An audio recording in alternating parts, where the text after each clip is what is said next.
A'udzubillahi minasyaitonirrajim. Bismillahirrahmanirrahim. Alhamdulillahirabbil alamin.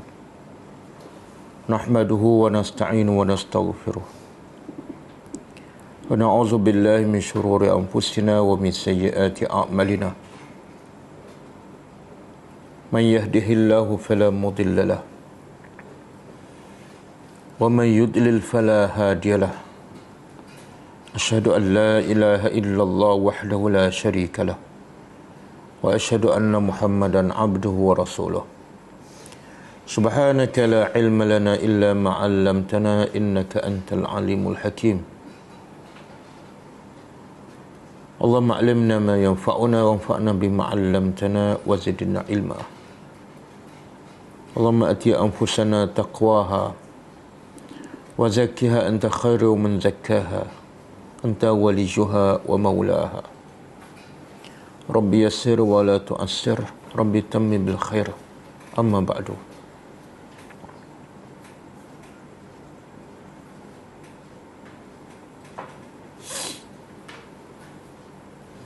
InsyaAllah malam ini kita sambung tadabbur surah Ali Imran ayat 118.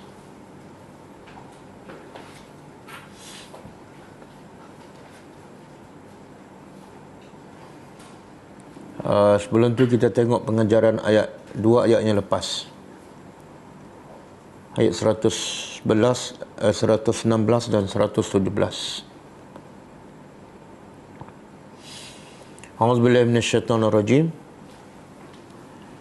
Innal ladzina kafaru lan tughni 'anhum amwaluhum wala auladuhum minallahi syai'a. Wa ulaika ashabun nar hum fiha khalidun.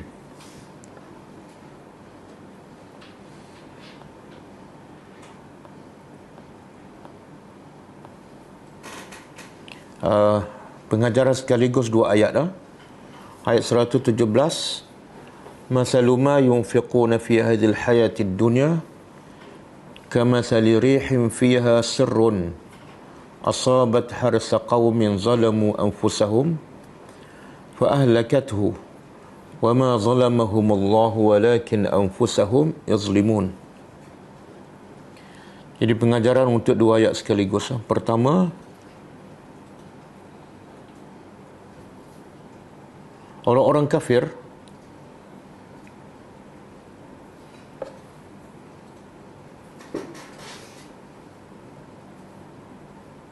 walaupun memiliki kekuatan yang hebat,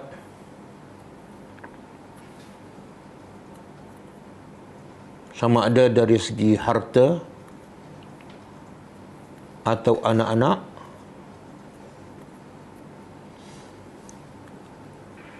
mereka sama sekali tidak mampu untuk mengelak daripada azab Allah, sama ada di dunia atau di akhirat.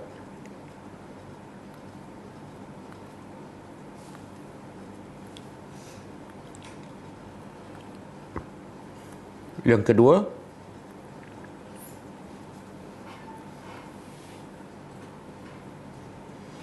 kesempurnaan, kebesaran dan kekuasaan Allah. Kesempurnaan, kebesaran dan kekuasaan Allah ke atas hamba-hambanya,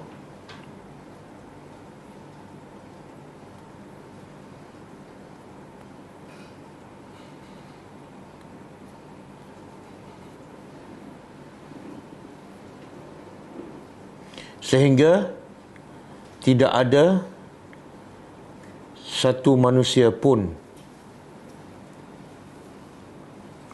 walaupun yang kafir dan paling jahat, mampu untuk mengelak daripada azab Allah.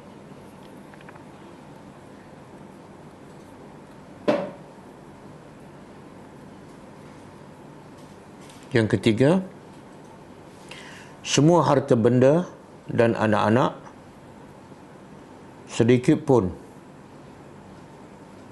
tidak boleh menghalang manusia daripada azab Allah.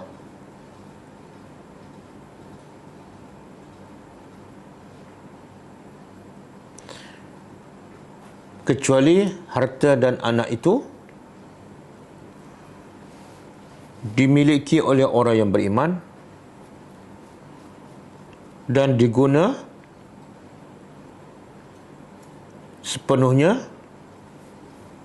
untuk mentaati Allah. Maka ia akan memberi manfaat kepada pemiliknya, khususnya di akhirat.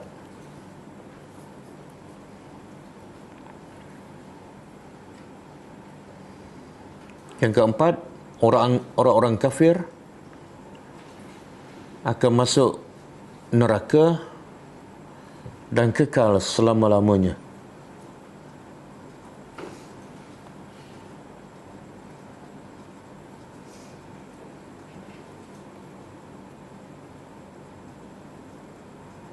Yang kelima,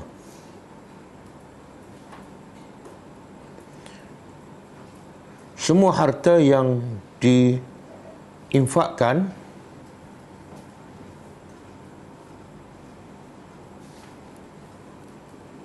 oleh orang kafir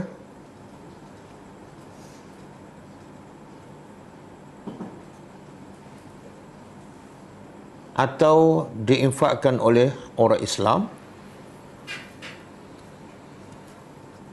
tetapi bukan kerana Allah,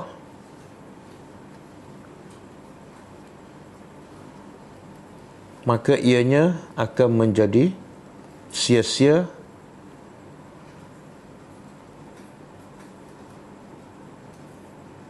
dan bertukar menjadi debu-debu yang berterbangan.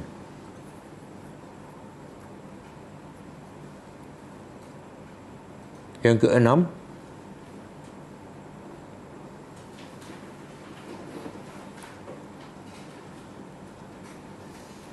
orang yang berakal adalah orang yang sentiasa beramal dan memastikan amalannya mencukupi syarat untuk diterima oleh Allah Subhanahu wa ta'ala.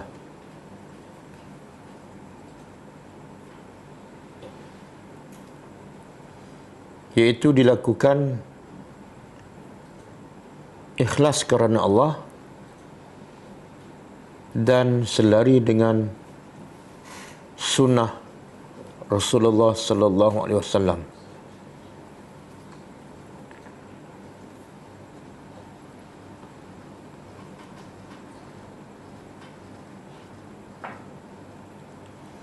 Yang ketujuh, Allah tidak pernah menzalimi hamba-hambanya walaupun hambanya ada yang dicampak ke dalam neraka dan kekal di dalamnya.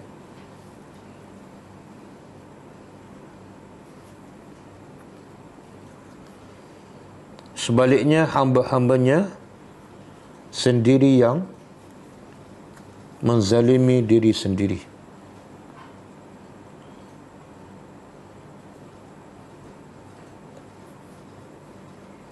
Okey. Kita sambut tadabbur ayat seterusnya.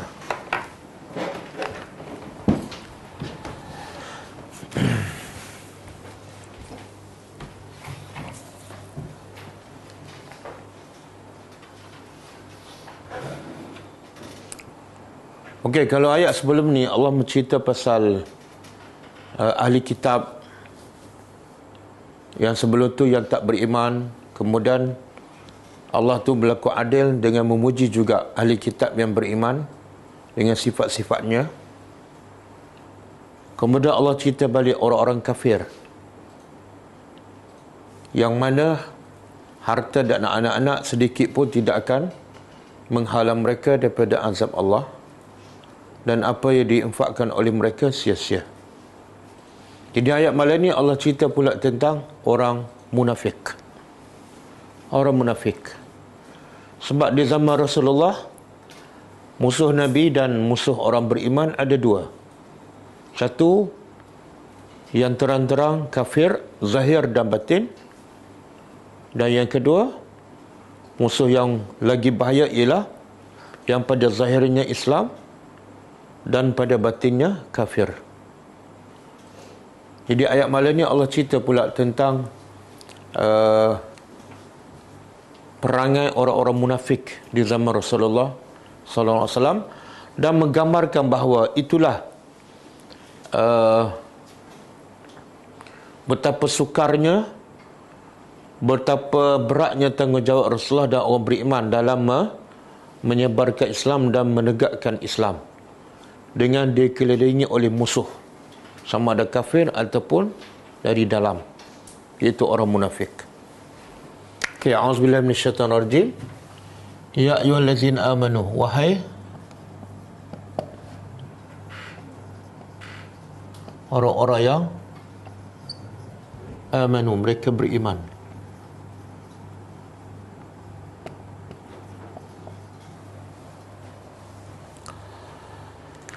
Okey, bila Allah sebut orang, wahai orang beriman, apa pengajaran yang dapat kita ambil? Dan kita dah jumpa banyak kali dah. Mungkin ini yang ke berpuluh. Kita bagi perhatian lebih. Kenapa kena bagi perhatian lebih?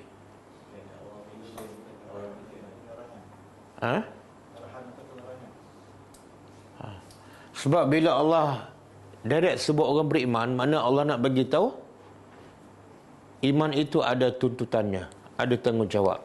Kalau betul kamu mendakwa beriman, dan bukan setakat dakwah, dia mesti ada tuntutannya. Jadi tuntutan orang beriman ialah apa yang aku nak bagi tahu selepas ni. Jadi bukti kamu beriman ataupun tak, pertama, tengok kamu ikut tak perintah Allah selepas ya ayyuhallazina amanu. Bila kamu ikut, itulah tanda kamu beriman. Bila kamu tak ikut, itulah tanda kamu sebenar tak beriman, hanya sebagai dakwaan. Itu satu. Yang kedua, sebenarnya bila Allah sebut orang beriman, Allah nak bagi dorongan kepada orang yang mengaku beriman. Sekiranya kamu mengaku beriman, jom amalkan ini. Dan yang berkata ni siapa? Allah.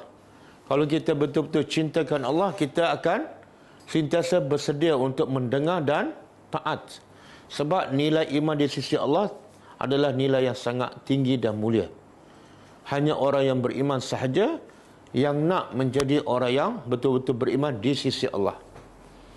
Maka bagi orang beriman, dia akan pastikan bila Allah sebut ya ayyuhallazina amanu, dia dengar betul-betul, dia faham dan dia amalkan. Sebagai bukti dia adalah orang yang beriman. Okey. Wahai orang beriman, la tattakhizu, janganlah tattakhizu, kamu mengambil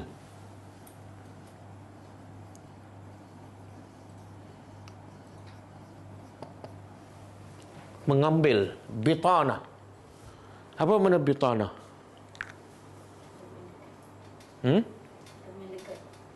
Teman dekat dalam bahasa Arab apa dia?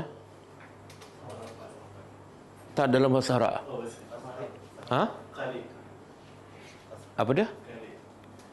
Qarib ataupun sahabat ataupun rafiq, kan? Tapi Allah tak guna. Semua tu Allah tak guna. Qarib pun Allah tak guna, sadiq pun Allah tak guna, sahabat ataupun sahib pun Allah tak guna, rafiq pun Allah tak guna. Sebaliknya Allah guna bitana. Jadi bila Allah guna perkataan yang bukan sebenar, mana Allah nak beritahu sesuatu yang seharusnya kita faham. Asal perkataan bitana apa dia? Agak-agak apa dia? Ba Ta, nun. Ha? Dalam. Kalau luar, dia bila dalam ada luar kan? Batin. Daripada perkataan batin, lawan dia ialah zahir. Jadi bitanah ni ialah dalam. Lawan dia ziharah. Yang ni daripada perkataan batin, yang ni daripada perkataan zahir. Maaf, zahir, batin. Sekali setahun je, hari raya je. Okey, jadi Allah bila kita tengok terjemah, dia terjemah apa? Kawan rapat. Tapi Allah guna perkataan apa? Batin. Apa makna batin? Dia bitanah ni daripada perkataan bitanatus saub. Bitanatus saub, saub pakaian. Apa dia bitanatus saub? Iaitu bahagian dalam ni. Yang bahagian dalam batin. Yang bahagian luar ni dia panggil apa? Ziharatu as-saub. Jadi Allah nak gambarkan orang ni terlalu rapat, maka Allah guna perkataan apa? Bahagian dalam, bahagian belah dalam pakaian. Jadi yang paling rapat dengan badan kita, bahagian luar pakaian ke bahagian dalam? Dalam. Kalau pakaiannya ada akalah, yang mana lebih tahu rahsia badan kita? Ada kurak ke, ada jerawat ke? Yang mana? Dalam. Jadi Allah nak begitu, bitanah ialah orang yang sangat rapat, yang tahu segala rahsia kita, seolah dia pakaian kita. Okey, bitanah ni mufrad. Kalau jamaknya apa? Jamaknya cuba reka.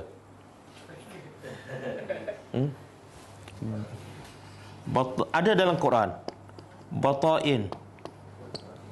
Ada dalam Quran. Ingat tak ayat ni? Batainuha. Siapa ingat? Cuba buka surah Ar-Rahman. Ayat 54 ke? Surah Ar-Rahman.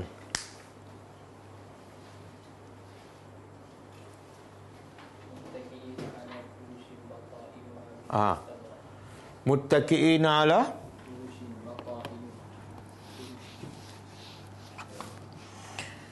muttaqi'ina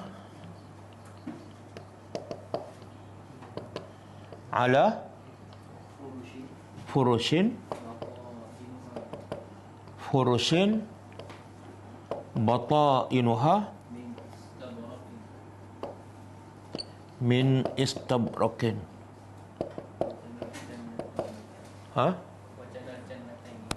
Wajana jannataini. Dan okey, Allah nak begitu nikmat ahli syurga. Cuba tadabbur, cuba hayati. Beza tak dengan nikmat kat dunia yang kita duk kejar tu? Muttaqiina, ahli syurga, Allah gambarkan cara duduk dia. Allah nak cerita rehatnya, bahagianya ahli syurga. Allah cerita apa dah? Cara duduk. Muttaqiina, mereka duduk macam mana? Kalau baring tu macam orang penat, keletihan, nak tidur kan? Kalau duduk macam ni nampak macam orang relax tak? Tak, ni nak belajar. Dan dalam di syurga tadi tak ada meja-meja kelas ni, tak ada meja lipat, tak ada dah. Orang duduk macam mana? Macam Usama tu. Dia ada menyandar kan? Ada tempat letak tangan. Itu gaya orang yang relax, bahagia, tak ada masalah. Dan duduk pula di atas apa? Furush. Furush, hamparan-hamparan. Tikar getah tak ada dah. Hamparan. Dan hamparan pula mewah. Daripada apa? Batainuha. Kalau satu, bitanah. Satu. Kalau jamak plural, batain. Mana apa tadi bitanah? Bahagian dalam. Hamparan tu Allah nak begitu mewah tak mewah apa dia? Allah tak cerita yang bahagian atas. Bahagian bawah hamparan adalah daripada sutra. Bawah. Subhanallah. Allah nak cerita hebatnya sutera, hamparan bahagian atas, Allah tak cerita yang atas. Allah cerita yang bahagian bawah. Kalau bawah, bahagian bawah tu, kapek tu, bawah pun sutera, atas tak payah cakap lah. Istabrak ni sutera yang kasar. Yang bahagian atas tu sutera yang lembut. Kita pernah tak beli kapet? Beli kapet, atas tu lembut, bawah pun lembut, sama dengan atas. Ada? Ada ke? Tak ada. Kalau ada masalah tak? Ada masalah. Sebab orang tak nak tengok kat bawah. Tapi di syurga Allah beritahu, yang bawah pun bahagian bawah dah mewah, yang atas lagi mewah. Okey. Jadi Allah larang orang beriman. Kata Ibnu Abbas radhiyallahu anhu, antara sebab turun ayat ni ialah bila orang Ansar beriman, kerana orang Ansar ni dia terdiri daripada Aus dan Khazraj. Dan sebelum mereka beriman, sebelum Nabi datang ke Madinah, mereka ada perjanjian MOU dengan orang-orang Yahudi. Ada yang sokong Yahudi Bani Quraizah, ada yang sokong Yahudi Bani Nadir. Tapi bila orang Ansar beriman, hubungan berasaskan perjanjian, dan ada orang yang Khazraj ni berkahwin dengan keluarga Yahudi, ada hubungan abang ipar, adik ipar, bapa mentua. Jadi bila mereka masuk Islam, hubungan tu susah untuk dipisahkan. Ini cabaran orang-orang beriman di peringkat awal. Kita tak ada cabaran tu, kan? Kadang-kadang adik ipar rapat sangat, semua rahsia dia cerita. Bila dia masuk Islam, tabiat menceritakan rahsia tu berterusan, termasuklah rahsia Islam. Maka turun ayat ni, Allah kata jangan kamu mengambil bitanah, apa tadi, kawan yang sangat rapat, sehingga semua rahsia kamu cerita pada dia, sedangkan min dunikum, dia bukan, apa makna dunikum? Kawan apa ni panggil? Kawan special, kawan rapat. Min dunikum, dari apa makna selain kamu, selain agama kamu. Dia bukan beriman. Sebab apa? Bila dia tak beriman, bahaya tak kalau kamu bagi tahu rahsia orang Islam? Bahaya. Dia sentiasa mencari rahsia dan untuk hancurkan Islam. Jadi haram orang Islam di Madinah ketika itu mengambil kawan rapat, sama ada abai ipar ke, bapa mentua ke, kan, sebagai bitanah, menjadi kawan yang rapat ataupun special, sekiranya mereka bukan beragama Islam. Kemudian kenapa tak boleh? Allah beritahu sebab la ya'lunakum. Apa makna la ya'lu?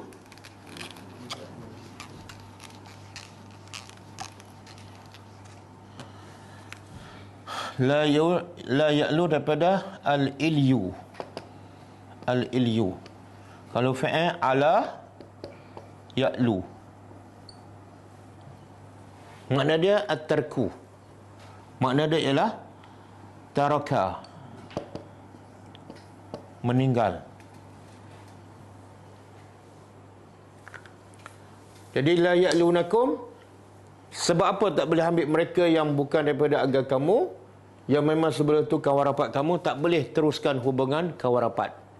Sebab la ya'lunakum khabalah, mereka tidak akan tinggal kamu sama sekali untuk khabala. Khabala ni ada makna asyar, jahat ataupun buruk, ada makna al-fasad, rusak, dan ada makna naqsul aqli, akal dia kurang.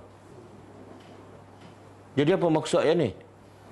Bitanah ni kalau dia bukan agama kamu, tapi sebelum kamu Islam dia kawan rapat, dia akan sentiasa berusaha, dia tidak akan tinggalkan usaha untuk menjadikan kamu jahat, rusak, ataupun akal kamu ada masalah. Boleh faham? Jadi tengok situ terjemah, dia terjemah apa?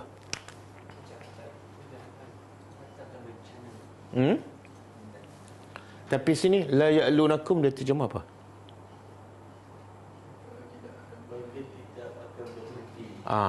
Sama lah tu. Mereka tidak akan meninggalkan usaha keras mereka untuk merosakkan kamu ataupun menjadikan kamu murtad.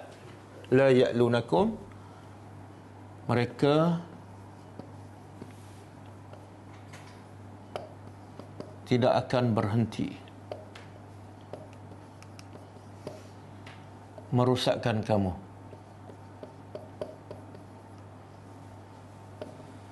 Satu, ini sebab pertama, haram menjadikan mereka itu sebagai bitanah. Yang kedua, waddu. Dan waddu apa dia? Waddu daripada perkataan wud, iaitu cinta, suka. Mereka sangat suka ma'anitum, apa yang anitum apa dia? Yang menyusahkan, masyaqqah, menyusahkan kamu. Makna yang kedua apa dia? Bitanah ni orang munafik di kalangan Yahudi yang sebelumnya ada hubungan. Dia akan sentiasa buat apa saja yang akan menyusahkan kamu. Boleh? Lepas dos pertama, dos kedua. Lepas dos kedua, booster. Lepas penggalak yang ketiga. Okey, anito ni apa yang kamu susah. Ada satu ayat yang makna dia perkataan sama dan makna pun sama. Ma'anitum. Cuba buka surah At-Taubah. Ayat 1, 2, 7.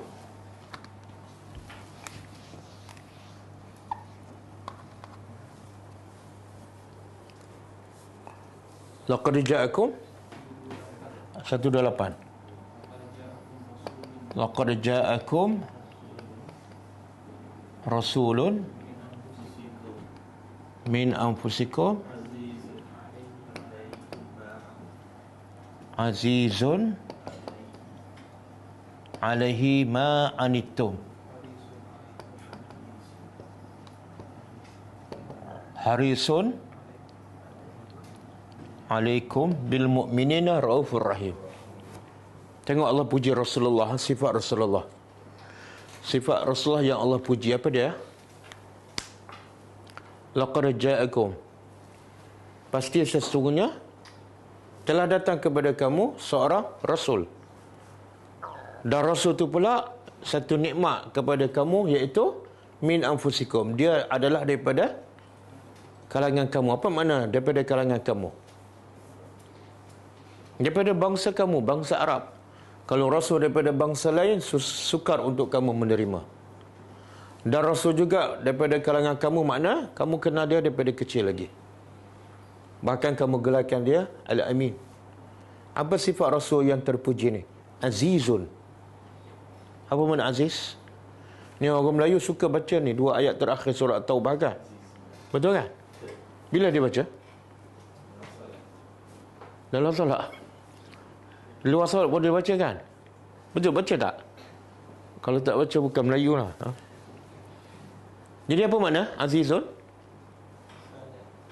Sangat tak, yang tamak bawah harisun. Azizun sangat berat. Sifat Rasulullah yang terpuji apa dia? Rasulullah sangat berat. Ke atasnya, ke atas dirinya sangat berat. Apa yang memberatkan Nabi? Apa yang membembarkan Nabi? Ma'anitum. Apa yang menyusahkan kamu? Ma'anitum. Orang kafir nak menyusahkan kamu. Nabi pula sangat berat bila orang beriman ditimpa kesusahan. Dan kesusahan yang paling besar apa dia? Mereka tak beriman, mereka syirik, mereka buat maksiat. Okey, boleh? Azizun. Nabi Bila orang beriman susah je, Nabi jadi susah. Kita biasa tak tengok orang beriman yang susah, kita pun jadi susah hati, ataupun tak peduli?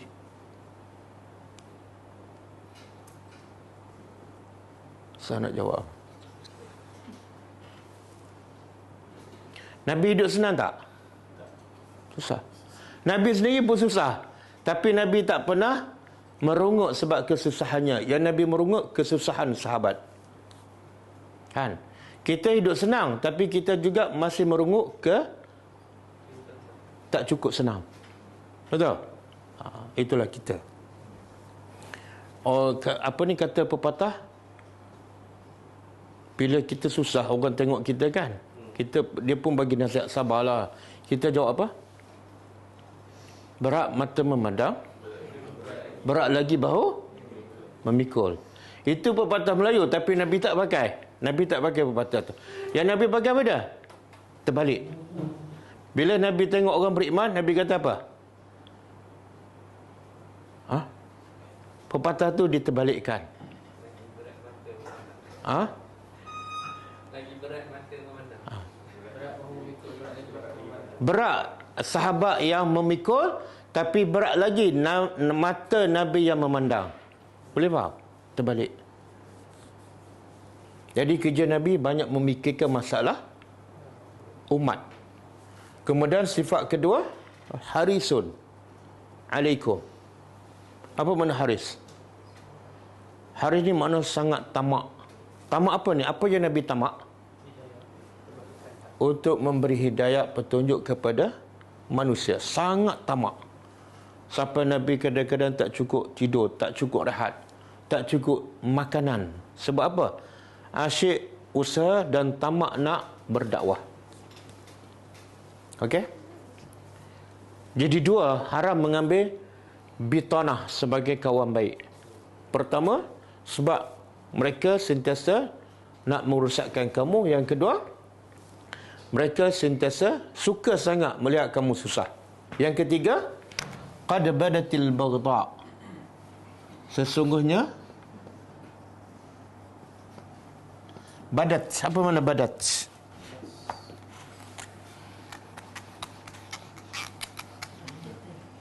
Badat ni jelas, nyata. Jelas al-baghdha, kebencian. Min afwahihim, dari mulut-mulut mereka. Ini sebab ketiga, haram mengambil mereka sebagai bitanah, sebagai kawan baik. Apa maksud ni? Qad badat, telah nyata kebencian mereka kepada kamu. Di mana? Apa makna tu? Dia bahasa Arab macam ni. Badat, beza. Bada tu makna zahara. Makna zahara, jelas ataupun nampak. Satu lagi makna abda. Abda makna dia sengaja menzahirkan. Yang ni bada, dia bukan niat pun nak menzahirkan, tapi terkeluar. Boleh faham tak? Kalau abda, dia tak cerdik lah, sebab dia orang munafik. Bila munafik, dia akan sentiasa sembunyikan kebencian dia kepada orang beriman. Tapi Allah nak bagi tahu apa? Sebab dia terlalu benci, kadang-kadang terkeluar. Boleh faham? Kadang-kadang kawan baik kita kan, kita tak tahu dia benci, tapi kadang-kadang nampak perkataan dia, nampak macam kita tersedar dah daripada perkataan yang terkeluar. Dia bukan sengaja, tapi itulah sebagai tanda dia sangat benci pada kita. Kadang-kadang terkeluar. Boleh faham? Dan di sini juga menunjuk apa? Orang munafik ni sangat benci kepada orang beriman. Sampai satu tahap dia tak boleh kontrol, terkeluar. Okey. Yang keempat. 1, 2, 3. Yang keempat. Wa ma tukhfi, dan apa yang kamu apa yang disembunyikan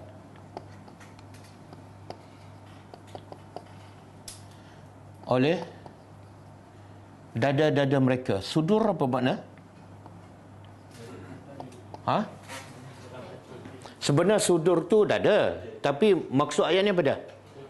Hati. Kenapa Allah tak sebut wa ma tukhfi qulubuhum? Kadang-kadang Allah nak sebut hati, tapi Allah sebut tempatnya. Hati tempatnya di mana? Di dada, kan? Oleh dada mereka ataupun hati-hati mereka. Akbar, lagi besar. Apa maksudnya?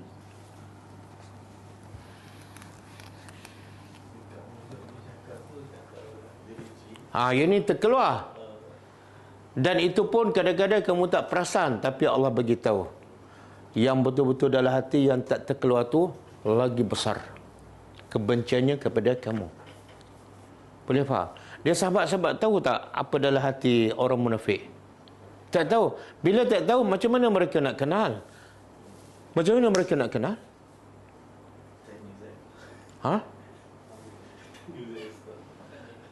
Apa dia? Pakaian sama.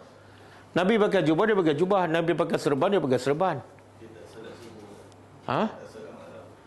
Tapi dia tak salat subuh pun waktu bila? Waktu gelap. Jadi orang pun tak tahu siapa pergi, siapa tak pergi. Sebab tu dia berani tak pergi, sebab orang tak tahu.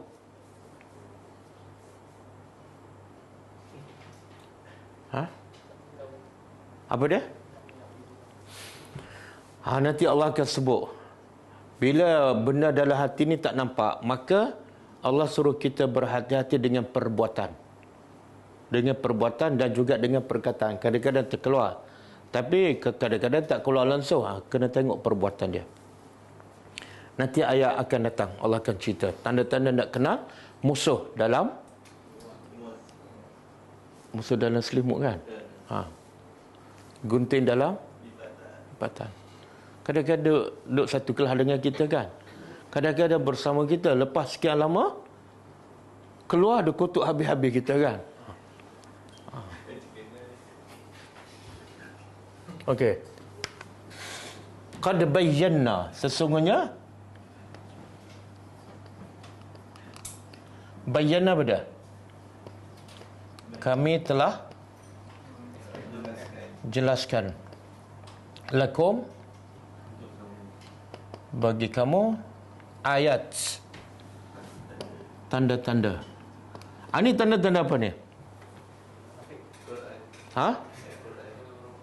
Apa dia? Ada dua tafsiran. Pertama, tanda-tanda ayat Al-Quran. Yang kedua, tanda-tanda orang munafik. Dan pendapat paling kuat ialah tanda-tanda orang munafik. Sebab Allah perintah jangan ambil mereka sebagai kawan dekat. Walaupun dia abang ipar ke, bapak mertua ke, mak mertua ke, jangan.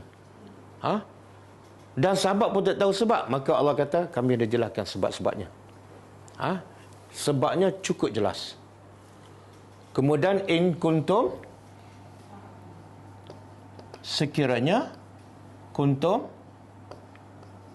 adalah kamu ta'qilun, kamu berakal.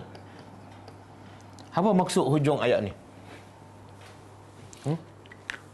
Sekiranya kamu ada akal. Apa makna? Tadabbur. Jadi kalau belajar tafsir belum tentu faham. Tadabbur lagi dalam. Apa maksud hujung ayat ni? Kalau kamu ada akal, jangan ambillah orang yang akan merosakkan diri kamu. Kalau kamu ambil juga, kamu memang tak ada akal. Jadi Allah nak apa ni? Banyak ayat Quran, termasuk ayat ni, mendorong orang beriman supaya guna akal. Jangan sembrono ikut je. Orang buat ikut, itu bukan orang beriman. Guna akal. Yang ni Nabi buat, yang sahih dijamin diterima oleh Allah. Yang ni bukan Nabi buat, orang ramai buat. Guna akal lah, mana lebih baik, kan? Jangan pertahankan benda yang kurang baik daripada yang Nabi buat. Mana akal kamu ada? Ada masalah. Macam mana kamu boleh ambil kawan baik, alasannya abang ipar, bapa mertua, sedangkan inilah sifat-sifat mereka, sangat benci pada kamu. Macam mana kamu boleh ambil? Kamu tak berakal.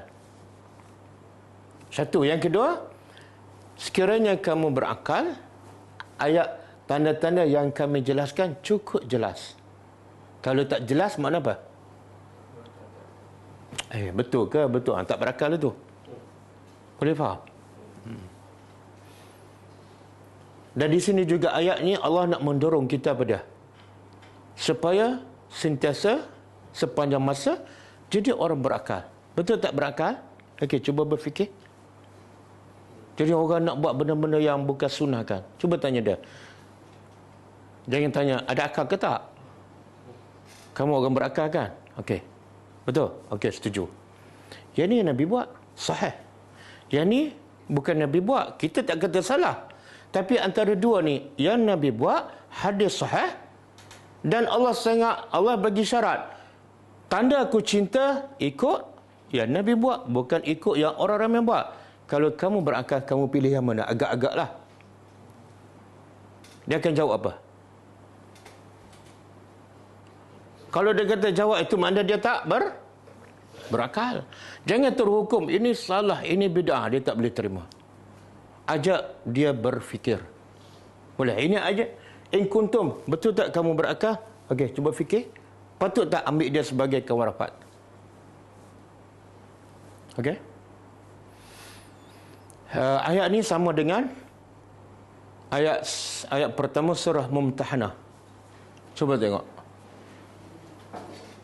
Surah Al-Mumtahanah. Ayat pertama.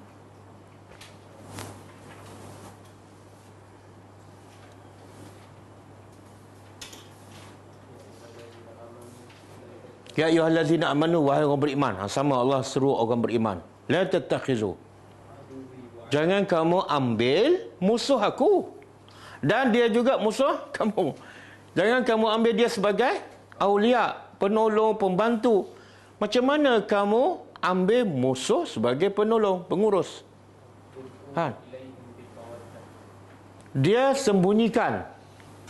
Dia campakkan mawadah kepada kamu. Zahirnya dia macam dia sayang pada kamu. Sebab dia orang munafik, dia akan tunjuk dia sayang pada kamu. Lepas tu, sedangkan mereka telah kufur dengan apa yang dibawa oleh Rasulullah daripada kebenaran. Mereka dah kufur. Tapi pada zahir mereka macam beriman. Lepas tu, lagi dahsyat ialah mereka ni lah yang mengusir Nabi Muhammad daripada negeri asal Nabi, iaitu Mekah. Okey. Ayat ni sebab turun ialah, pernah dengar tak kisah Hatib bin Balta'ah? Hatib bin Balta'ah. Pernah dengar? Sahabat Nabi yang terlibat dalam peperangan Badar tapi buat dosa besar. Jenayah besar dia buat. Kalau ikut undang-undang negara, dia patut dibunuh. Apa dosa dia? Masa Nabi nak buka kota Mekah, Nabi nak serang Mekah dan nak buka kota Mekah, Hatib ni ada saudara mara lagi masih yang ada kat Mekah. Itu dia panggil bitanah. Ada perasaan masih, dia bukan orang lain, dia kawan rapat, dia saudara mara aku kan. Jadi dia, bila Nabi masuk Mekah, dia fikir apa dah? Saudara mara dia ataupun kawan rapat dia mungkin akan dirampas semua harta. Maka dia nak bantu, nak selamatkan ni bitanah yang masih ada kat Mekah tapi bukan Islam. Dia pun hantar surat bagi tahu rahsia perancangan Nabi nak buka kota Mekah melalui seorang wanita kan. Dengar kisah ni? Oh, tak pernah dengar. Okey, lepas tu Allah beritahu pada Nabi dan Nabi perintah pada Ali kejar wanita ni. Setelah dapat kejar, Ali kata keluarkan surat yang dikirim oleh Hatib. Wanita tu kata tak ada. Surat tu dia letak kat mana? Kat sanggul. Sebab tu lah perempuan kalau sanggul tinggi tu bahaya. Mungkin dia simpan sesuatu kat sanggul tu. Lepas tu Ali kata apa? Kalau kamu tak keluarkan, kami akan bogelkan. Maksud bukan nak bogel, tapi nak paksa supaya dia keluarkan. Akhirnya dia keluarkan. Jadi bila dapat surah itu betul-betul daripada Hatib bil Batang. Itulah turun ayat 1 surah Mumtahanah. Jangan kamu ambil musuh aku dan musuh kamu sebagai penolong, sebagai bitanah. Dan ada sahabat nak bunuh ni sebab dia buat jenayah besar tu, membocor rahsia kerajaan. Tapi Nabi maafkan sebab apa? Sebab dia ahli Badar. Itu kelebihan orang yang terlibat dalam peperangan pertama dalam Islam. Kadang-kadang kita rasakan, kenapa sahabat buat macam ni? Kita tak duduk di tempat mereka. Kita ada tak saudara mara kita yang kafir? Yang jadi musuh pada kita? Tak ada. Jadi ujian cabaran tu kita tak hadapi. Sahabat hadapi. Okey, kemudian ha antum. Ha antum. Apa dia? Ha ni litambih. Ini ha. Dia terjemah apa tu? Ha? Lebih tepat awaslah.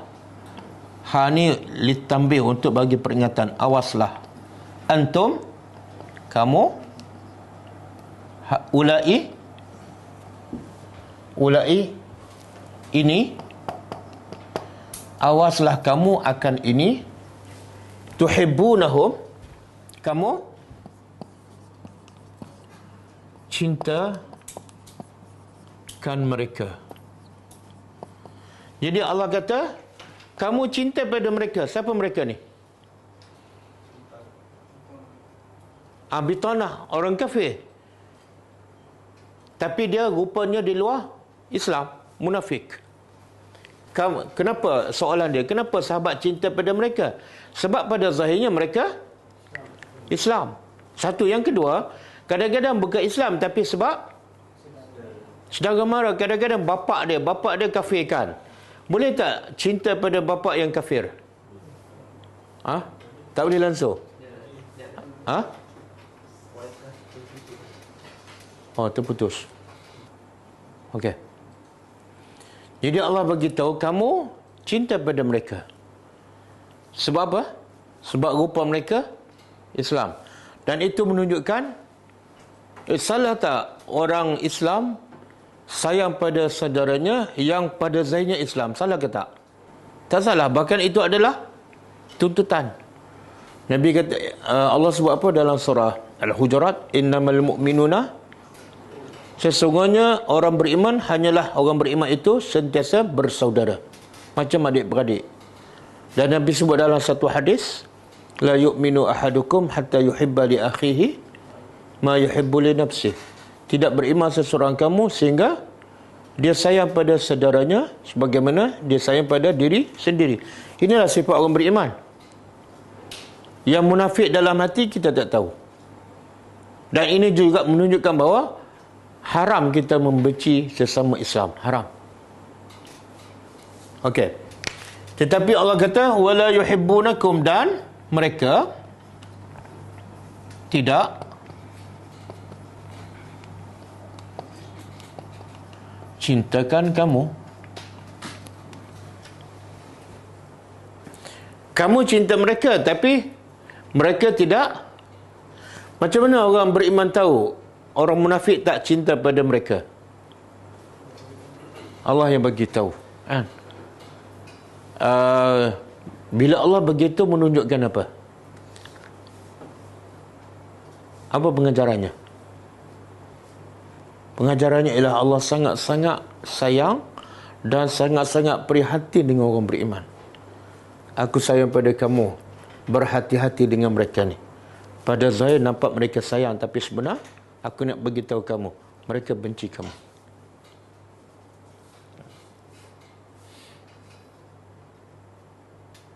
Dan sebenarnya ini juga sifat orang kafir.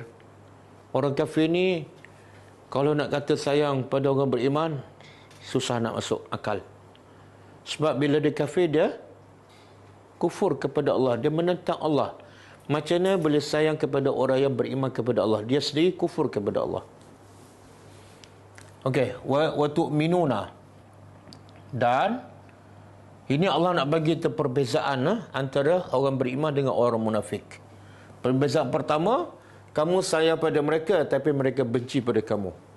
Wa tu'minuna, dan kamu, perbezaan yang kedua, kamu beriman dengan kitab. Kitab apa ni? Tak. Kalau kita belajar bahasa Arab, alif lam ni ada banyak makna dia. Antara alif lam ni makna dia adalah lil jins. Lil jins makna jenis. Alif lam menunjukkan jenis kitab, iaitu semua jenis kitab. Jadi Allah nak beritahu perbezaan kamu dengan bitanah ni. Yang kedua, kamu beriman dengan semua kitab. Quran, Taurat, Injil, Suhuf Ibrahim, Suhuf Musa, semua kamu beriman. Kullihi, semuanya. Tapi mereka, bila kamu beriman dengan semua, Allah nak beritahu apa? Mereka taklah. Kalau Yahudi beriman dengan kitab apa? Sebenarnya pun tidak. Kan? Dia mendakwa aja. Nasrani pula beriman dengan kitab apa? Sebenarnya pun tidak. Itu dakwaan. Kemudian sifat yang ketiga, wa izah, dan izah apabila laqukum, mereka jumpa kamu. Laqu daripada liqa, ila liqa. Bila mereka jumpa kamu, apa sikap mereka? Qalu, mereka berkata, amanna, kami beriman.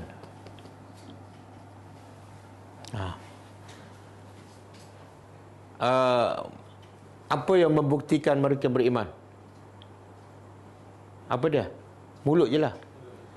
Jadi sebab tu mulut tu tak boleh pakai. Kita nak tengok orang beriman, jangan tengok apa yang dia cakap, tapi tengok apa yang dia buat. Sebenarnya ayat ni Allah nak mengajar kita jangan mudah tertipu dengan ucapan.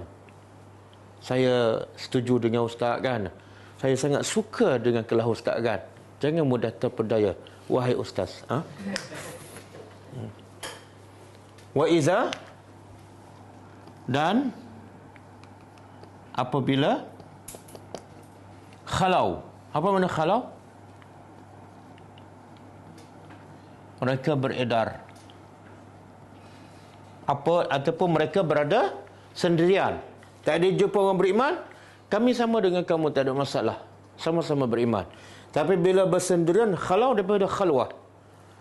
Apa mereka, sikap mereka pada abdu. Mereka menggigit.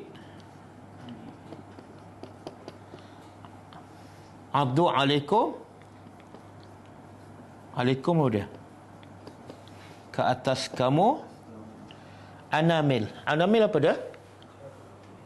Hujung jari. Anamil atraful asabi'.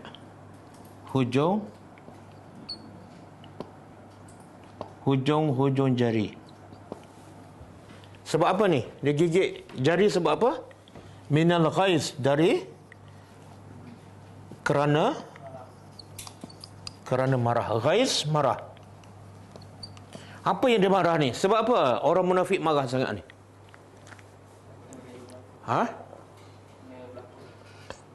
Sebab dia tengok orang beriman tetap bersatu, tetap berkasih sayang, tetap istiqamah dengan akidah, dengan amalnya.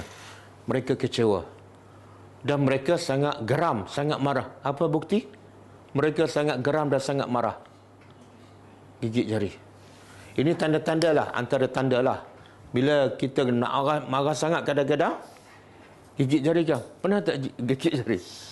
Tak pernah kan? Gigit kuku pernah kan? Jadi di sini juga Allah nak beritahu apa ni? Dia, apa yang dalam hati kadang-kadang terzahir dalam bentuk perbuatan. Kadang-kadang orang tu marah sangat, nampak apa? Tindakan dia apa dia? Balik kunci kan? Kadang-kadang mulut keluar perkataan, itu tanda marah lah tu. Itulah gambaran apa yang dalam hatinya. Tendang kereta kan? Nak buka kereta tak boleh. Dia pun tendang. Kereta siapa? Kereta dia sendiri. Ada saya tengok satu masa tu, Dia start kereta tak boleh. Dia keluar pun, dia tutup pintu kuat-kuat. Geram sangat kan. Pada kereta dia. Kalau rosak kereta orang, okey juga kan. Itu tanda-tanda orang marah. Jadi dalam tafsir, ahli tafsir mengatakan apa? Dia gigit jari itu, seolah jari itu adalah orang beriman. Kalau boleh dia nak gigit dan nak kunyah orang beriman tu. Sebab terlalu geram dan benci. Dengan apa ni? Dengan satu nikmat orang beriman, dia dapat hidayat. Yang kedua, orang beriman sentiasa bersatu padu, sentiasa kuat dan berkasih sayang. Dia lagi sakit hati. Maka qul, Allah perintah. Sebab itulah ghaiz ni marah. Ini sifat siapa ni? Sifat marah ni sifat siapa ni? Orang kafir, orang munafik. Manakala sifat orang beriman?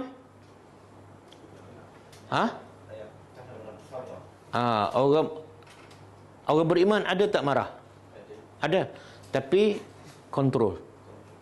Sebab tu Allah puji orang beriman ialah Al-Kazimina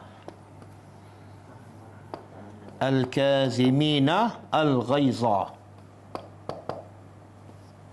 Ni Allah kata wasari'u ila maghfiratin min rabbikum wa jannatin arduha samawati wal ard. Berlombalah kamu kepada keampunan daripada Tuhan kamu dan berlomba kepada syurga seluas langit dan bumi. Dan syurga seluas langit dan bumi uiddat lil muttaqin. Dia sediakan untuk orang bertakwa. Antara sifat orang bertakwa yang layak dapat syurga, al-kazimin al-ghaiza, tahan marah. Betul? Susah tak nak tahan marah? Itulah gambaran susahnya nak masuk syurga, iaitu susahnya nak tahan marah. Bila tak boleh nak kontrol marah, bayangkan mungkin kita masa depan di syurga gelap. Jadi latih-latih supaya dapat tahan marah. Maka bila mereka marah sampai gigit jari, Allah perintah pula pada Nabi, qul, katakanlah wahai Muhammad, mutu. Mutu apa dia? Ini bahasa Arab. Bahasa Arab, bukan mutu-mutu tu. Bukan. Matilah oleh kamu. Bi ghaizikum, dengan kemarahan kamu. Apa maksud ni? Bila orang munafik balik pada sama-sama mereka ataupun bersendan, dia geram sangat sampai gigit jari, maka Allah tahu, dan Allah beritahu pada Nabi, beritahu pada mereka yang geram sangat ni, yang marah sangat ni, apa dia? Matilah kamu dengan marah tu. Maksud apa tu doa? Dia ada dua maksud. Pertama, kekallah kamu dengan kemarahan kamu sampai kamu mati. Itu yang pertama. Yang kedua, matilah kamu disebabkan kemarahan kamu yang melampau. Ada tak orang sampai tak bunuh diri sebab marah? Ada? Ada? Ini adalah dalam bentuk doa. Okey. Jadi kalau siapa marah sangat, boleh tak kita baca ni? Mutu bi ghaizikum. Boleh? Kalau dia tak faham, dia tak marah, tapi kita berdosa tak? Berdosalah kita sebab kita salah orang berdoa. Kawan tu bukan orang munafik pun. Yang ni doa untuk siapa ni? Orang munafik. Innallah,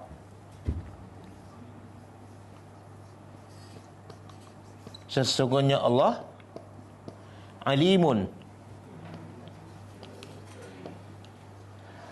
maha mengetahui, bizati sudur. Apa dia bizati sudur? Apa dalam hati kamu?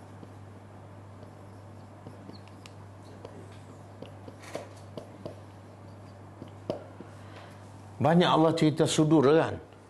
Mana Allah nak cerita apa tu? Apa yang dalam hati. Pengajarannya apa? Asas amalan tu diterima ialah hati, ikhlas. Kadang-kadang zahirnya dah cantik dah, dengan solatnya ikut sunnah Nabi, hajinya, cara haji Nabi. Tapi hati tak ikhlas. Suka cerita pada orang. Jadi bila hati tak ikhlas, semua merosakkan amalan. Sebagaimana Nabi sebut, dalam badan manusia ada seketul daging. Kalau baik seketul daging, satu anggota badan akan jadi baik. Okey, boleh eh? Lepas tu ayat satu lagi ni. Yang ayat yang Allah bongkar lagi. Cara nak kenal orang munafik. Ayat 120. Kita sambunglah sebab tak tulis kan. Ha? Tak, masa nak habis kan? Dah habis tu. 10 minit. Nak sambung boleh je. Tapi Usama kena tulis biasa-biasalah. Jangan tulis khat catat jadi lama pula.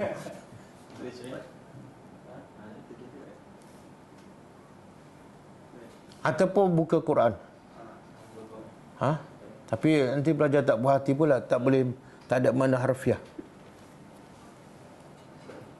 Okey, saya tulislah Usama. Ha? Tapi jangan cela tulisan saya.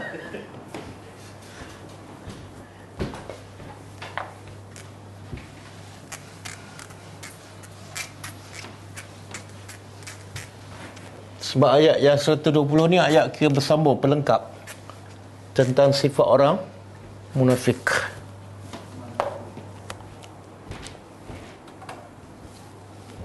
Apa dia? Cuba baca. In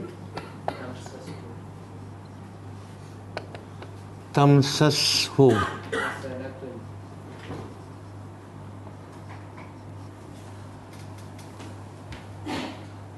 tamsaskum kan?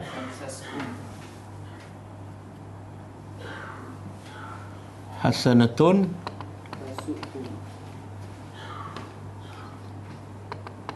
tasuhum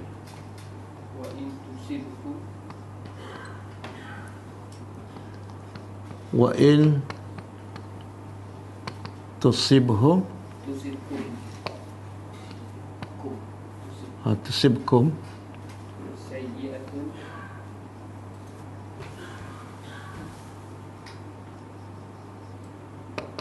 sayyi'atun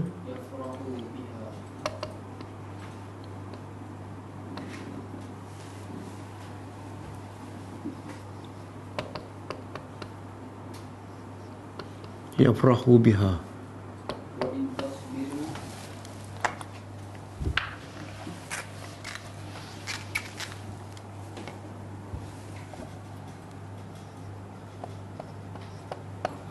wa in tasbiru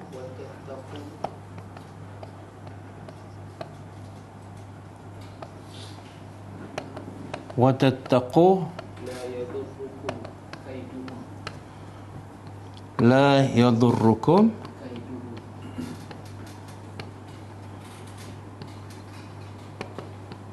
kaiduhum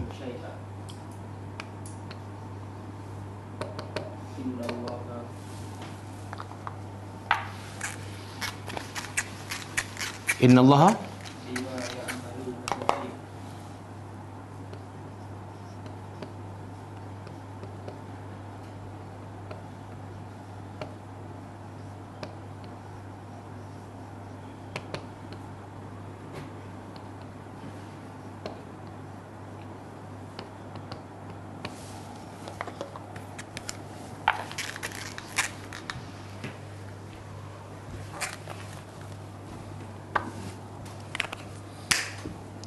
Okey.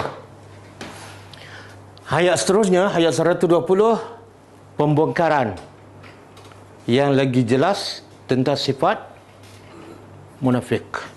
Jadi bila Allah semakin bongkar sifat munafik itu sebagai tanda apa tu? Satu, Allah sangat sayang pada orang beriman. Yang kedua, Allah nak orang beriman betul-betul berhati-hati dengan orang munafik. Sebab kalau orang kafir tak ada masalah. Orang kafir clear. Tapi yang tak clear, yang tak jelas apa dia? Orang munafik. Jadi Allah kata, ini tanda seterusnya. In tamsaskum. Sekiranya. Tamsaskum apa dia? Masa menyentuh. Maksud dia menimpa. Sekiranya menimpa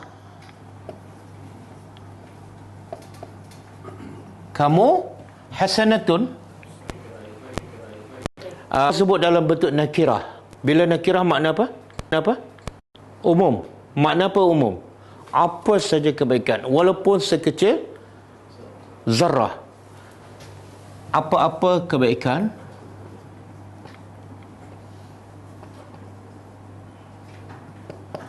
tasukhum, ia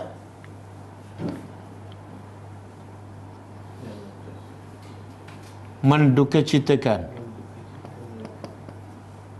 mereka ataupun menjadikan mereka sedih. Ini tanda ni. Yang munafik dalam hati tak nampak, tapi ada tanda di luar. Apa dia? Bila kamu orang beriman dapat apa-apa kebaikan, nikmat sihat ke, nikmat dapat anak ke, maka sangat-sangat menyedihkan mereka. Itu tanda apa? Munafik. Sebab tu antara hak orang beriman apa dia? Bila saudara kita dapat berita gembira, hak kita ke atasnya apa dia? Kita kena gembira dan ucap takziah. Kalau dia dapat nikmat dan kita tak suka, kita ada sifat munafik. Oh, beli kereta baru lagi. Itu tanda apa tu? Tanda apa tu? Ciri-ciri munafik. Bukan munafik, tapi ciri-ciri munafik. Asyik pindah rumah aja kan? Tak ada kerja lain kan? Itu sebenarnya ayat-ayat ada masalah dalam hati. Tahniah, awak selalu pindah rumah, semoga diberkati kan? Semoga akhirnya kamu mendapat sebuah istana di syurga. Okey, ke Perli.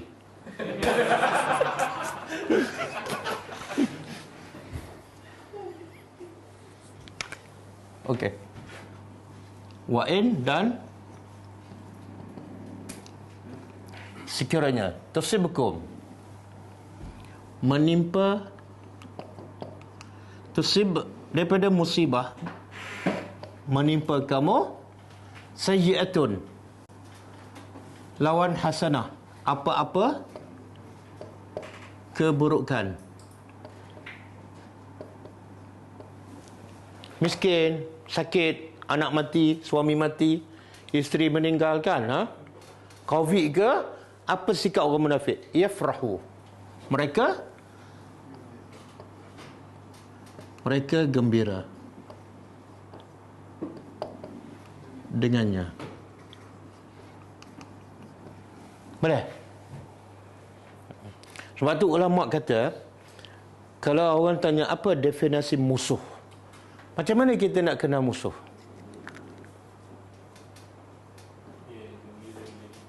Daripada ayat ni, musuh kita ialah kadang-kadang mulut dia cantik kan, manis je, tapi bila kita sihat dia tak gembira. Itu musuh sebenar. Bila kita sakit, senyum je, ustaz sakit. Itu mana apa? Dia sebenar musuh. Dan itulah kerja syaitan. Syaitan apa dia? Bila kita semakin beriman, dia sangat sedih. Tapi bila kita buat maksiat, dia melompat. Itulah musuh. Jadi tanda-tanda ni boleh nampak tak? Boleh nampak kan? Ya Allah sebut sebelum ni, dia suka menyusahkan kita. Kadang-kadang tak nampak. Dia apa ni? Yang dalam hati lagi besar. Tak nampak. Tapi Allah bagi ni yang nampak. Tengok macam mana keadaan dia bila kita dapat berita gembira. Okey, wa in tasbiru, dan sekiranya tasbiru, kamu bersabar. Wa tattaqu, dan kamu bertakwa. La yadhurrukum, tidak akan memudaratkan kamu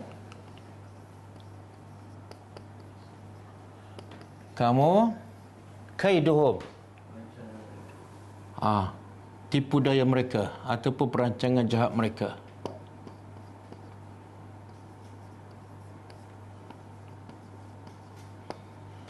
Tipu daya yang mana ni? Syai'an. Sedikit pun. Apa saja tipu daya mereka tidak akan berjaya.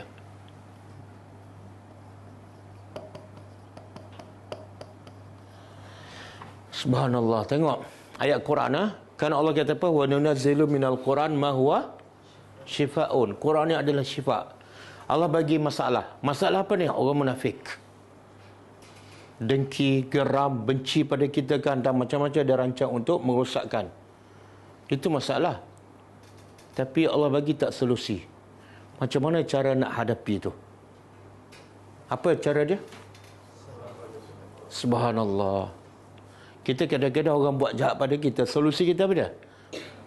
Orang pakai bomoh kan, solusi kita apa dia? Cari bomoh lagi hebat kan, pada muka. Bomoh ini kawan ni hantar jin pada saya, hantar jin lagi besar lagi pada dia. Itu bukan cara orang beriman. Subhanallah. Kadang-kadang kita tak terfikir cara nak selesai masalah ada pada kita. Apa dia? Sabar dan takwa. Dan saya nak tanya, boleh tak kita sabar? Boleh tak kita bertakwa kalau tidak ada, kita tak menghayati ayat-ayat Allah dan kita tidak ada ilmu? Boleh tak? Semua orang yang tak sabar, antara sebab utama, dia tak ada ayat-ayat Al-Quran dalam kepalanya. Dia tidak ada hadis-hadis Nabi dalam dadanya. Macam mana nak sabar? Tak ada panduan, tak ada contoh. Boleh faham? Sebab tu ada seorang khalifah, Harun al-Rashid. Bila ada seorang hamba, pembantu dia lah, bawa bekas makanan yang panas, tiba-tiba jatuh dan pecah, kena pakaian dan kaki khalifah. Dia marah. Bila marah, tak patut kan, dalam makanan tu panas, jatuh pecah kena dia pula.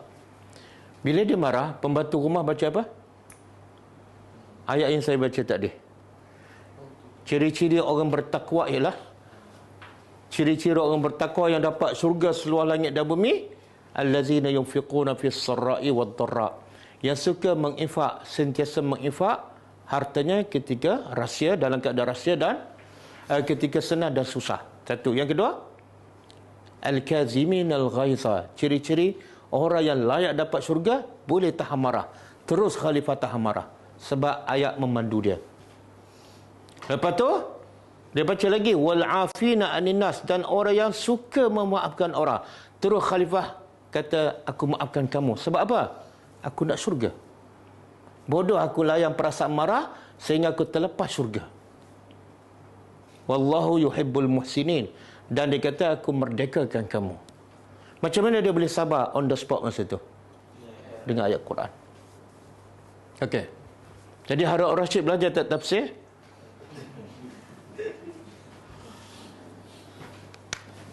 Innallah, sesungguhnya Allah bima ya'malun, apa yang ya'malun mereka kerjakan, muhitun. Apa dia muhitun? Muhitun meliputi. Okey.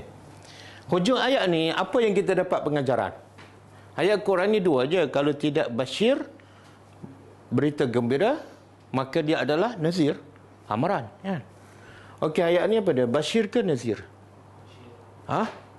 Bagi orang beriman, basyir. Apa dia? Allah nak gembirakan orang beriman. Jangan takut perancangan orang munafik ke orang kafir. Jangan takut. Kenapa? Allah meliputi mereka. Ni kalau orang munafik duduk kat sini, orang kafir kat sini kan ramai. Allah kata apa? Aku meliputi mereka. Makna apa saja mereka buat dalam pengetahuan aku. Kamu jangan takut. Boleh? Begitu gembira bagi orang beriman. Dan ayat ni amar keras kepada orang munafik. Mereka tak akan terlepas sebab Allah meliputi. Boleh? Dan last kali saya nak sebut, banyak pelajar yang PM pada saya begitu masalah macam-macam. Saya nak beritahu inilah solusinya. Allah dah bagi dalam Quran solusi menghadapi apa saja masalah apa saja perancangan jahat musuh, dua perkara aja. Satu, sabar. Yang kedua, okey, kalau orang tanya, Ustaz, orang munafik ni dia macam-macam perancangan dia. Macam-macam usaha dia, takkan kita duduk sabar je kat rumah, takwa je kat rumah. Selamat tak? Ha? Tak selamat. Selamat ke tak? Allah kata la yadurrukum bila kamu sabar dan takwa. Nak kata tak selamat ke? Selamat. Cuma kita kena faham. Dalam tafsir, ahli tafsir mengatakan apa? Sabarnya beda. Apa makna sabar? Sabar dalam mentaati semua perintah Allah, sabar dalam meninggalkan semua larangan Allah, sabar dalam menghadapi semua musibah. Sabar, sabar, sabar. Satu. Yang kedua, takwa. Takwa bila digabung dengan sabar, dalam konteks ayat ini apa dah? Takwa ialah berhati-hati dengan perancangan musuh. Maknanya bukan tak ambil tahu. Takwa tu makna berhati-hati dan ada tindakan. Macam mana nak tahu? Tengoklah. Bila kamu gembira, bila kamu tambah lagi iman, tambah lagi amal soleh, tengok keadaan dia. Suka ke tak suka? Bila tak suka, berhati-hati. Dia adalah munafik. Boleh faham? Dan kita tahu tak kisah Nabi Yusuf AS? Banyak tak ujian dia? Cuba senaraikan. Beza nak tahu masalah Nabi Yusuf dengan masalah kita, mana lebih banyak? Pertama, adik-beradik dia bukan sepupu ni, bukan dua pupu, adik-beradik kandung. Adik-beradik mak lain kan, tapi seorang tu adik-beradik kandung. Apa kejahatan adik-beradik ni? Bukan nak tampar, nak bunuh. Satu. Yang kedua, masalah Nabi Yusuf. Dicampak dalam perigi, kan? Dalam keadaan dia budak, kan? Yang ketiga, dijual sebagai hamba. Macam barang lah. Jual hamba ni macam jual barang ke? Walaupun dia adalah bakal seorang yang paling mula, iaitu Nabi, tapi dijual macam barang, hamba. Yang keempat,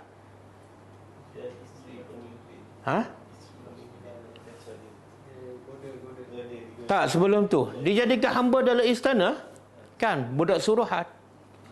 Yang kelima, digoda oleh itu pun besar ujian tu. Dalam keadaan dia muda, sedang membesar, kemudian yang menggoda pula wanita yang ada kuasa dan cantik. Dan dalam keadaan semua pintu tertutup, tingkap tertutup. Tak ada siapa yang tahu. Besar tak cabaran? Kita kalau orang ajak berzina dalam tempat yang tertutup, okey tak? Saya takut pada Allah. Okey. Apa lagi ujian dia? Masuk penjara. Dan semua masalah selesai masalah. Apa tips Nabi Yusuf AS? Bagi dalil lah, jangan cakap saja. Apa tips Nabi Yusuf dalam menghadapi semua ujian yang besar tu? Daripada dia kecil sampai dia besar, sehingga dengan tips inilah Allah angkat dia menjadi seorang Nabi dan menjadi menteri. Adik-beradik pula datang meminta sedekah. Apa tipsnya? Takut dan sabar. Ayat berapa? Ayat 90. Cuba buka.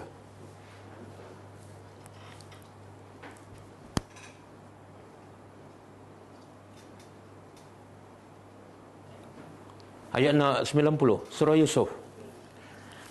Kalau cerita Yusuf, jangan cari surah Maryam.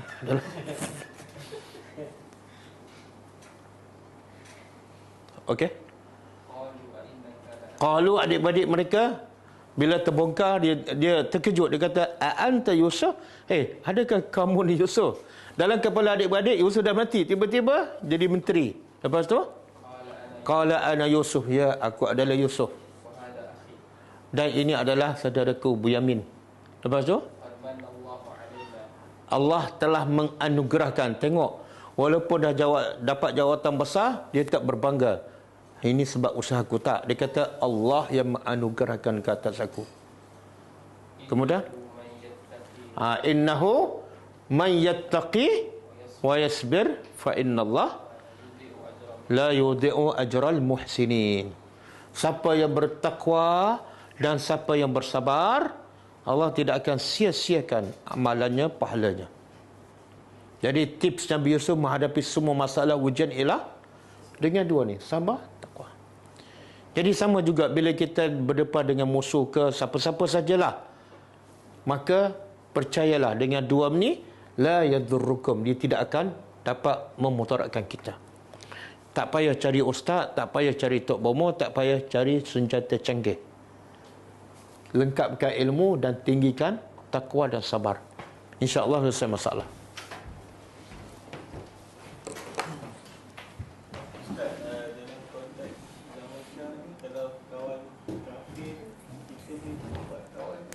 Ha? Tak boleh.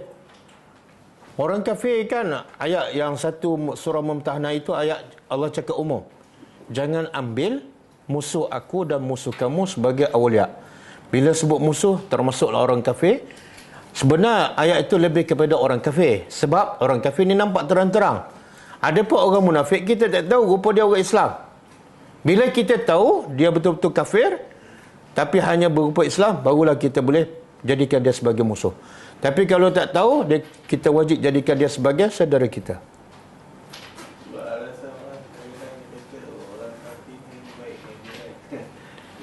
Tak boleh. Siapa yang kata orang kafir baik, mana dia menyanggahi ayat surah Al-Mumtahanah. Allah kata dia musuh aku dan musuh kamu. Okey. Dah lewat malam, jadi kita tak baca buku ni. Kita jumpa lagi insya-Allah pada Isnin pagi 10.30. Dan kita tutup dengan membaca tasbih kafarah. Subhanakallahumma wa bihamdika asyhadu an la ilaha illa anta astaghfiruka wa atubu ilaik. Assalamualaikum warahmatullahi wabarakatuh. كتاب الله ترقى جنانه وتنى العظيم الأجر والغفران.